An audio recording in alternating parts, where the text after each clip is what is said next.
여러분, 여호수아서는요, 여러분 잘 알다시피 이제 전쟁에 관한 책이죠. 사실 이제 전쟁에 관한 책이기보다는 땅 분배에 관련된 이야기를 하기 전에 어떻게 이제 여리고 또 아이성 또 기브온 전투에 승리했는가, 그런 내용들을 이야기합니다. 여러분, 여호수아 10장 뒷부분과 이제 11장에 보면 남부 지방과 북부 지방의 전쟁 이야기를 하고요. 이제 12장에 가면 정복했던 그 왕들의 명단이 쭉 나오게 되어 있어요. 그 전에 여러분 잘 알다시피 여리고성과 이 아이성, 이 베델성을 치는 것은 그런 가나안 중부 지방이죠. 오늘날을 치면 여러분 38선, 우리나라의 수도 서울을 먼저 점령해서 허리를 끊어놓고요. 그 다음에 남부 지방을 치고 그리고 이제 북부 지방으로 올라가요. 자, 그런데 이스라엘 백성들이 이렇게 남부 지방에 대승을 거두었다는 소식을 들어요. 그리고 이제 북부 지방을 점령하러 온다, 이 소식을 들었을 때 북부 지방에 있었던 도시 국가들의 왕들이 연합을 하게 되죠. 자, 먼저 그들이 힘을 합세하여서 이스라엘 백성들을 쳐야 되겠다라고 먼저 그들은 하나의 힘으로 모읍니다. 근데 여러분, 이스라엘 백성들을 대항하기 위해서 그들이 모인 숫자가 얼마나 많은지 성경에는 이렇게 표현합니다. 해변의 수많은 모래와 같더라. 그리고 이스라엘 왕 그리고 모든 이 백성들과 함께 북부 연합군들이 대치를 하였더라. 어디서요? 이 메론 물가에서요. 자, 여러분, 바다의 모래 같더라. 이런 남쪽은요 산지였어요. 그래서 뭐 이렇게 보병들끼리의 싸움이, 우리 혹시 여기 내려오면 좀 꺼주세요. 그래서 남쪽은 이게 산지라서 함께 전투를 할 때 보병으로 싸울 수밖에 없죠. 그런데 이 북부 지방은요 평지예요. 그러니 철기 문화가 발달했던 그곳은 바로 이 철제 무기를 가지고 병거를 가지고 싸워요. 그러니 여러분, 이제 이스라엘 백성들은 그런 변변한 무기도 없어요. 그리고 그들과 함께 이제 대치하면서 전략적 무기도 없을 뿐만 아니라 그들은 이제 보병일 뿐입니다. 근데 그들은 이제 병거를 가진 굉장한 기동력을 가진, 게다가 모래와 같은 수많은 그런 적들이 있는 그런 전력을 가진 사람들이죠. 그런 여러분, 이스라엘 백성들은 맨손으로 탱크나 또는 그런 핵무기를 가진 큰 그런 전략 자산을 가진 적들과 함께 이제 대치를 하고 있어요. 자, 이제 북쪽에 있는 그런 가나안 족속들, 일단 숫자가 많죠. 게다가 연합을 했어요. 게다가 압도하는 무기를 가졌습니다. 그러니까 마음이 놓이겠죠. 저 정도쯤은 국가대표 선수와 또는 초등학교 선수가 맞붙는 그런 축구 경기, 그 정도로 이제 생각하고 있었을 거예요. 자, 이긴 싸움이라고 생각하고 마음을 놓고 있을 때 이스라엘 백성들이 이제 어떤 전법과 전략을 가지고 싸우죠? 보니까 이제 밤에 갑자기 습격하는 기습 작전을 합니다. 자, 이스라엘 백성들이 밤에 딱 기습을 하니까 그들이 가지고 있었던 무기, 또 그들이 가지고 있었던 평지에 나와서 힘차게 달려가지고 대치하면서 싸우는, 그 당시에 이제 보편적이고 일반적인 어떤 이 전법 간의 그런 싸움이 아니라 기습 작전을 해서 그들을 물리쳐요. 자, 그러니 그들이 가지고 있었던 모든 무기, 또 그들이 가지고 있었던 그런 많은 사람들의 연합이 무용지물이 되어버립니다. 결국은 오늘 하나님께서 이스라엘이 절대적인 어떤 열수에 있었지만, 그러나 하나님께서 주시는 이 지혜, 이 전략을 가지고 그들을 단박에 물리칩니다. 그렇죠, 여러분. 오늘 우리가 이 전쟁을 보면서 이제 삶의 주도권을 누가 가지고 있느냐가 굉장히 중요합니다. 그리고 세상의 일이든 사업 일이든 우리가 늘 이렇게 소극적인 자세를 취하게 되면, 수세에 어떤 몰리게 되면 항상 우리는 그런 수비형 인간이 될 수밖에 없어요. 오늘 하나님께서 이와 같이 먼저 공격을 하고 기습 작전을 하게 하는, 이 적들이 가지고 있는 전혀 이렇게 생각하지 못했던 이 방법을 하나님께서는 이 지혜를 주셔서 그리고 감당하게 하시고 승리하게 하세요. 자, 그러면 우리의 마음도 중요한데요. 그러면 우리가 이런 무기를 사용하고 사람들과 연합을 하고 나름대로 큰 그런 힘과 능력과 무기를 많이 가지고 있는가? 이게 여러분 오늘 우리의 전쟁의 승패를 좌우하는 게 아니라 오늘 하나님 앞에 우리는 어떤 태도를 가지고 있는가? 이게 더 중요하죠. 여러분, 한 예로 예전에 여러분 거인 골리앗과 그리고 다윗 간의 이 싸움 여러분 아시죠? 자, 이스라엘 백성들이 있습니다. 블레셋 거인을 앞세우고 함께 모두가 그 평지에서 이렇게 대치를 하고 있어요. 그리고 블레셋 장수들이나 백성들은 이스라엘 백성들을 향해서 뭐라고 말해요? 아주 그 폄훼하는 말들과 함께 비꼬고 또 그들을 향해서 겁을 주고 있어요.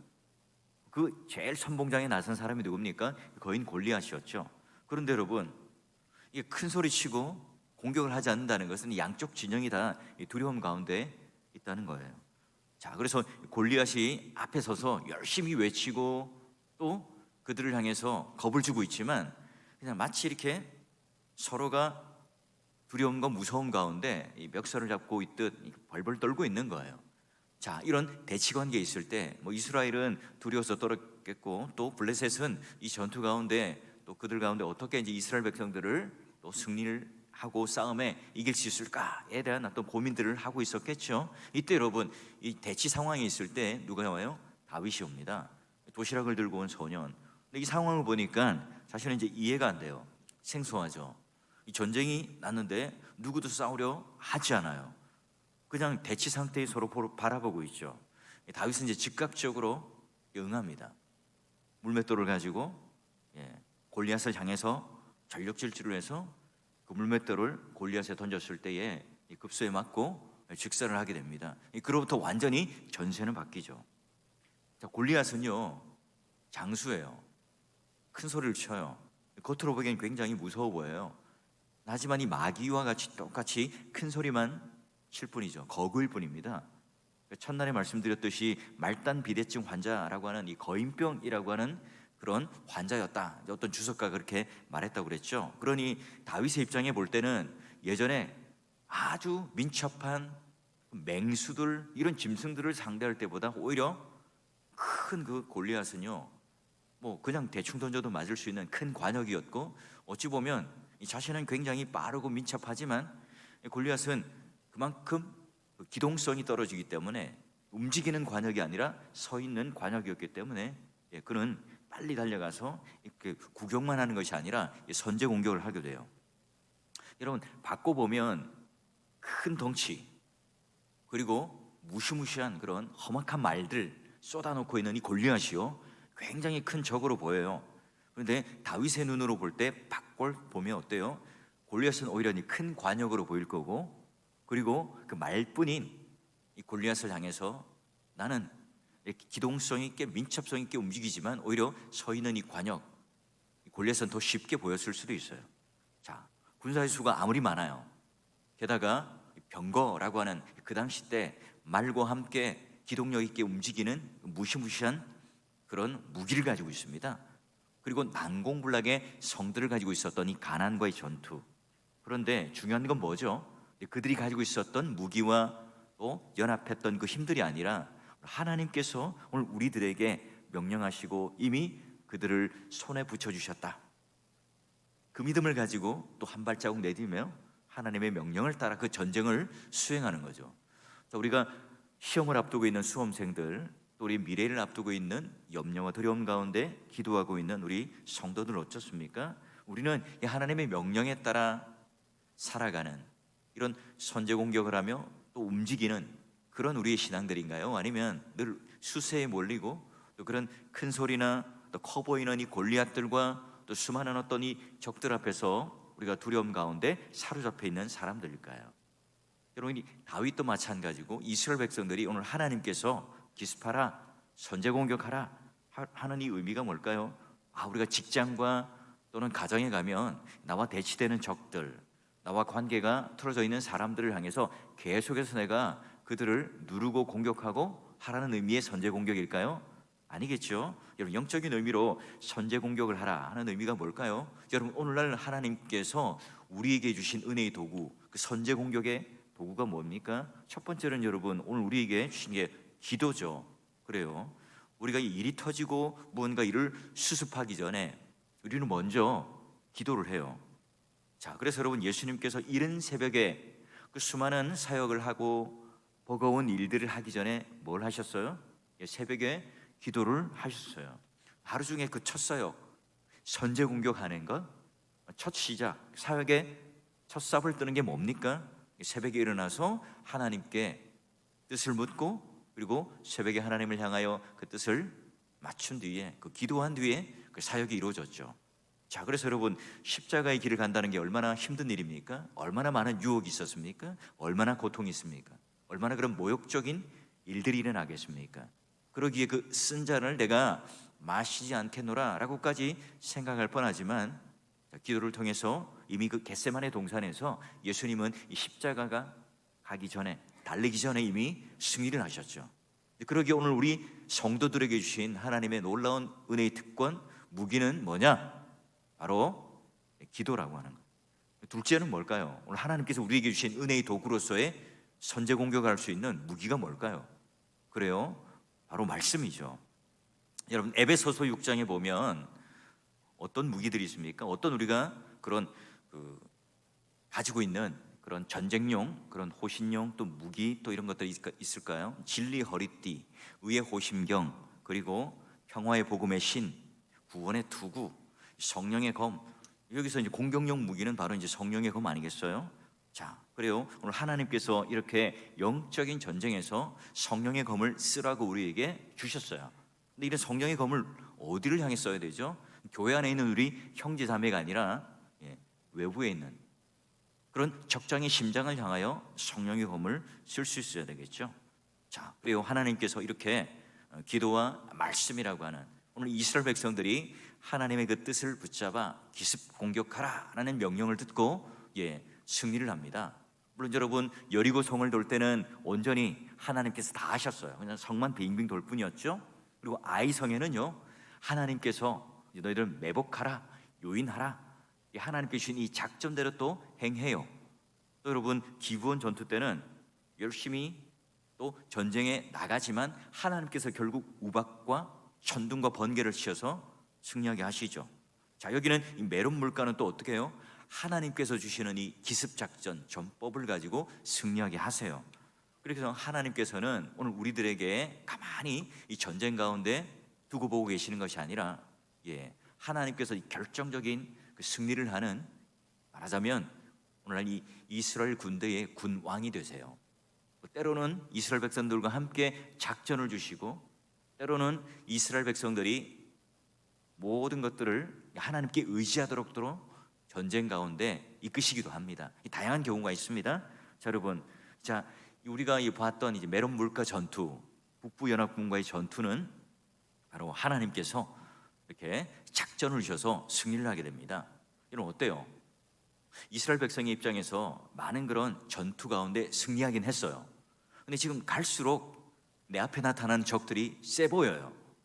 지금 그 옛날에 산지에서 창칼 들고 보병끼리 싸우던 그런 전쟁과는 달리 내 앞에 그런 탱크가 있고요, 기관총이 있는 그런 적들 앞에서 지금 만나서 대치하고 있습니다. 그러니 여러분, 이스라엘 백성들 마음이 높겠죠. 하나님, 제가 이 전쟁에 승리하게 해주신다면 무엇이라도 제가 하겠습니까? 모든 걸 내가 하나님께 드리고요, 하나님께 영광 돌리겠습니다 라고 말을 해요.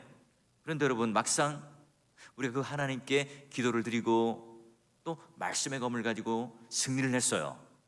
근데 승리하고 나면 뭐가 남죠? 전리품이 남잖아요. 그 전리품을 보면서 우리 마음은 어때요? 오늘 하나님께서 만약에 그것을 해렘하라, 진멸하라 했지만 그 전리품이 어떻게 해요? 내 눈에 들어와요. 자, 여러분, 우리가 홍해를 건널 때 애굽 그런 군대가 그 병거를 들고 말을 타고 막 쫓아왔지만 한순간에 그 모든 홍해 안에 다 수정되고 마는 그걸 봤죠. 그러니 여러분, 그 아무리 센 무기를 가지고 있더라도 하나님 앞에서는 아무것도 아닌 것을 알아요. 근데 여러분, 우리는 어떻습니까? 그런 말들, 병거들을 보면 그거 갖고 싶어요. 의지하고 싶죠. 결국은 여러분, 오늘 우리가 가지고 있는 세 가지의 신이 뭡니까? 나신, 나를 의지하고 싶은, 내가 능력을 키워야 되고요, 내가 남들보다 좀 더 실력 있는 사람이 되어서 나를 좀 의지할 만한, 나밖에 믿을 사람이 없으니까요. 그래서 나신이라고 하는 첫 번째 신이 있고요, 이 두 번째는요, 이 세상은 이게 돈, 물질로 움직이는 세상이잖아요. 그래서 나는 돈이라고 하는 이 맘몬이라고 하는 신을 갖고 싶어 해요. 그리고 세 번째가 뭡니까? 세상에 나가면 이제 권력, 힘이라고 하는 힘신이 있어야 돼요.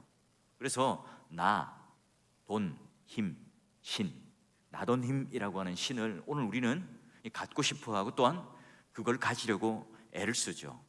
근데 여러분, 그 비단 이 여호수아가 그런 전쟁을 치렀을 때는 그런 이 말들에 대하여 힘줄을 끊으라, 의지하지 말라 이 명령을 듣게 되지만, 여러분 솔로몬 때 어떤 일이 벌어집니까? 결국은 나라가 부강하게 되고 힘을 갖게 되니까 말을 비축하는 일들이 생깁니다. 그래서 여러분 이사야 31장 1절 2절을 보게 되면 점점점 이제 왕들이 병거를 의지하고 군사력을 의지하게 됩니다. 하나님께서 가만히 두시겠어요?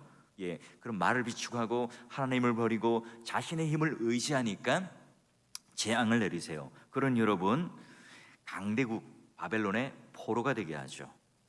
내가 여전히 병거를 의지하느냐, 군사력을 의지하느냐, 그러게 내가 재앙을 내리겠노라. 여러분, 이게 이스라엘 백성들에게 심판이기도 하지만 하나님의 지혜이기도 하죠. 그들을 다시금 돌이키게 하고 회개케 하셔서 본래의 자리로 돌아오게 하셔서 세상에 있는 말과 병거를 의지하는 것이 아니라 하나님을 의지하게끔 해요. 그렇죠. 우리가 부도가 났어요? 아니면 건강을 잃었습니까? 또는 내가 속상한 일이 생겼습니까? 우리가 이런 여러 가지 일들, 오늘 하나님께서 여호와의 지혜로 내가 이 세상에 있는 말과 병거를 의지하는, 이 세상에 있는 나, 돈, 힘, 그 신을 내가 의지하며 살아갈 때 오늘 하나님께서 나에게 주시는 하나의 사인, 여호와의 지혜, 징계는 아닌가 확인해 봐야 합니다. 자, 그래요. 그러면 여호수아는 그 말의 힘줄을 끊어라, 병거를 의지하지 말라, 어떻게 했을까요? 자, 그 명령을 지켜요. 여호수아 6장 1절을 보니까 또 여호수아 11장 9절을 보니까 그 명령을 하나님께서는 지켜요. 자, 적들을 몰살시키게 해주겠다. 자, 그들에게 속한 말은 탐내지 말라, 힘줄을 끊어버려라. 여호수아는 하나님 명령 따라 힘줄을 끊어버리죠. 여러분 한번 생각해 보세요. 말의 병거를 타고 다니면 얼마나 빠릅니까? 얼마나 민첩해요? 얼마나 유리한 전쟁을 할 수 있겠습니까? 그럼에도 불구하고 하나님께서는 왜 그걸 없애라고 명령했을까요? 자, 하나님께서는 아시죠. 그걸 가지고 있으면 더 이상 하나님을 의지하지 않는다는 것을 너무나 잘 알고 있어요. 인간의 마음은요 너무나 간사해요. 하나님, 제가 시험 합격하게 해주시면, 성공하게 해주시면 제가 하나님을 더 잘 섬기겠습니다. 하나님, 이 사업만 대박나게 해주시면 제가요 헌금 많이 할게요. 여러분, 우리가 막상 그런 식으로 합격을 하고 성공을 하게 되면 어때요? 그 마음을, 초심을 가지기가 쉽지 않잖아요. 여러분, 이스라엘 백성들은요 그 말을 가질 수 있음에도 불구하고 힘줄을 끊어버리고 병거를 불살라버립니다. 왜요? 바로 하나님 말씀 따라, 그 명령 따라 순종을 하죠. 여러분, 여호수아는요 모세의 후계자로 나무랄 데가 없는 사람입니다. 이 여호수아가 이런 정복의 이야기를 하면서 중요한 건 뭘까요? 모세가 바로 이 율법을 받아 다시 여호수아에게 명령했던 이 내용들을 그대로 그는 지켜 행하고 있습니다. 그러기에 하나님께서는 너희들은 말 타고 다니는 말을 좋아할지 모르겠지만 내 말은 결코 변하지 않는단다. 이게 지금 우리가 여호수아 1장을 읽어오면서 모든 이 전쟁의 이야기의 가장 중요한 주제예요. 여러분, 그래서 우리가 11장을 볼 때 북부연합군을 두려워할 게 아니라, 또 우리가 말과 병거를 의지할 게 아니라 그 전리품, 그 얻은 것을 가지고 내가 기뻐하고 즐거워하는 것. 여러분, 내가 그 북부연합군과 이 싸우는 게 더 힘들까요? 전쟁에 승리하고 나서 그 말 그리고 그 병거를 힘줄을 끊고 불살라 버리는 게, 그게 더 힘든 전쟁일까요? 후자죠. 내가 성공했고 또 내가 그런 모든 것들을 만끽할 수 있는데 이걸 내가 의지하지 않겠다, 내가 버리겠다. 여러분 더 힘든 전쟁이에요. 그래서 여러분, 우리가 이 영적 전쟁이라고 하는 것은 바로 이와 같이 진리의 전쟁이죠. 바로 여호수아가 하나님께 기도하고 하나님께 주신 이 성령의 검을 가지고 말의 그 힘줄을 끊어버리고 병거를 불살라 버리지 않으면요, 그 전쟁에 승리했지만 승리한 게 아니죠. 그래서 하나님을 향하여 기도를 하고 이 분명한 선명한 성령의 검을 가지고 진짜 영적 전쟁이었던, 내가 전쟁에 승리하고 나서 얻은 이 전리품을 소유하지 않고 내가 이거 버리고 하나님을 의지하겠노라 라고 선언하며 그 명령에 따라 순종했더니 가나안 정복의 이야기가 바로 성공, 바로 하나님께서 주신 이 선물, 약속의 땅을 성취하는 일들을 경험해요. 믿음의 동역자 여러분, 오늘 우리에게는요 이런 이 선제 공격할 수 있는 무기, 은혜의 도구를 우리에게 주셨어요. 근데 우리는 그걸 잘 모르고 살아가요. 기도라고 하는 것, 여러분 이 새벽에 나와서 하나님께 기도를 한다는 것, 그 일이 터지기 전에 그 일을 수습하기 위해서가 아니라 예방적 차원, 또 하나님께서 우리에게 주신 선제 공격, 마치 여러분 그 미사일로 후방에서 폭격을 하듯 하는 것이 바로 기도죠. 그래서 기도라고 하는 것은요 장소나 또는 지역에 한계가 없죠. 얼마든지 우리는 선교사님들을 위해서도 기도할 수 있고, 또 이 땅에 있는 연약한 교회들을 위해서 함께 기도해 줄 수 있는 그런 후방에서 공격할 수 있는 무기라고 하면, 또 말씀의 검은요 우리 현장의 삶 속에서 날선 이 검이, 진리의 검이 분명한 그런 내 마음의 기준과 잣대를 가지고 내 속에 찾아오는, 내가 너무나 매력적으로 보이는 말의 힘줄을 끊어버리고 병거를 불살라버릴 수 있는 그 마음의 잣대와 용기를 가질 수 있게 해주죠. 여러분, 그런 하나님께 주신 선제 공격용 무기를 가지고요 영적인 어떤 그 검사가 되어서, 무사가 되어서 승리하길 바라요. 그래서 여러분, 우리 찬송가 464장에 주의 영혼아 심팔 함께 하사 항상 나를 붙드시니 어느 곳에 가든지 요동하지 않으면 주의 팔이 나를 의지합니다. 그렇죠. 우리는 내 힘 또는 내 팔의 힘을 가지고 의지하며 살아가는 자들이 아니라, 말과 병거를 의지하며 살아가는 자들이 아니라 주님의 팔을 의지하며 살아가는 자들이죠. 여러분, 어디를 가든지 오늘 하나님께서 우리에게 주신 그런 선제 공격용 무기인 기도와 말씀이라는 것을 놓지 않으시고, 하나님께서 오늘 우리들에게 진리라고 하는 이 언약이라고 하는 것을 주셔서 또 모세처럼, 여호수아처럼, 다윗처럼 과감하게 우리도 말의 힘줄을 끊고 병거를 불사를 수 있는 그 영적 전쟁에 승리하셔서 세상을 의지하고 나, 돈, 힘신을 의지하는 것이 아니라 하나님만을 의지하는 이 승리하는 영적 전쟁의 삶을 살아가는 여러분 되시기를 주의 이름으로 축원합니다.